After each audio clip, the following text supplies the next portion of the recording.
My name is Jason Hall, Master Arms Second Class. I am stationed in San Diego, California, Command Navy Region Southwest. When a new person comes to the boathouse, they come to me into my section, and I show them from the beginning to the end how to become a fully trained, safe coxswain. In February of 2011, about 2 years ago, 2.5 years ago, I had been drinking heavily throughout the day, and that was a normal thing, just to drink when you were off work for me. Or during the day, I had been drinking all day. I was going through some things, some issues, and obviously it's not good to drink when you're going through something. So instead of, stopping at a good time or not drinking at all that day, I had continued to drink. And later on that night, I had tried to sleep it off, but I had all, that alcohol in my system. So of course, when I woke up, it was, still in my system. And I tried to drive after I had woken up and hit 2 pylons. And before I was able to pull over, the police was already behind me. They did the breathalyzer on me. After my incident, I was told to go to DAPA right away, who at the time was Chief Darity. When I did speak with MA2 Jason Hall, I got an impression of this sailor is very concerned about this matter. He wants it to be resolved, and he's concerned about his career in the Navy. I actually have 2 more payments for my fine. It was a fine of $2,000. I had a DUI class I had to attend, California State DUI class, mandatory $1,400 for that. Paid $1,900 for a lawyer. Altogether, I paid about $7,000 for this DUI. Most expensive night out ever.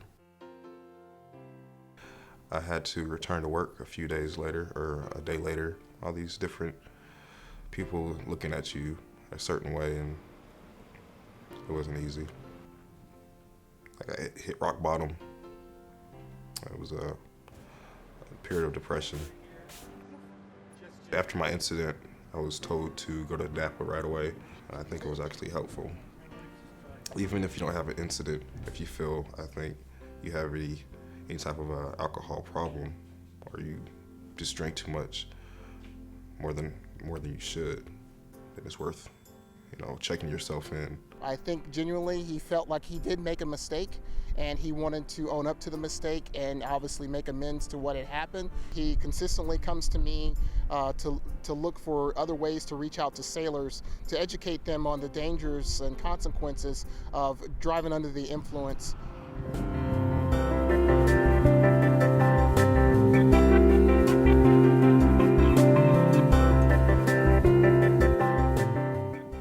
Since the incident, I think I focused my energies towards biking. I cycle a lot. I cycle to and from work now. It's actually really relaxing.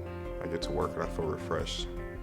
And my dog, he's a handful, but he's definitely something that keeps you busy and something that I can put my focus on, other than going out all the time and partying.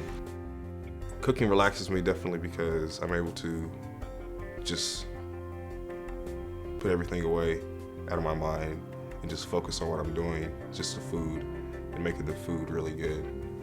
I think now, after this incident, I felt a responsibility to tell oncoming younger sailors, seamen, people newer to the Navy, to be careful.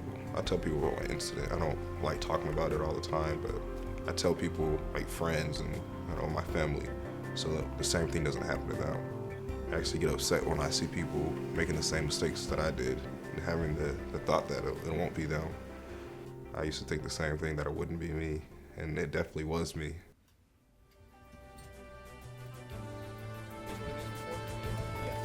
When I was sitting in the back of the police car, everything flashed in front of my eyes. I thought about losing everything, my career, respect at work, my family's respect, my parents, my brother and sister, my friends. It was a tough situation to deal with.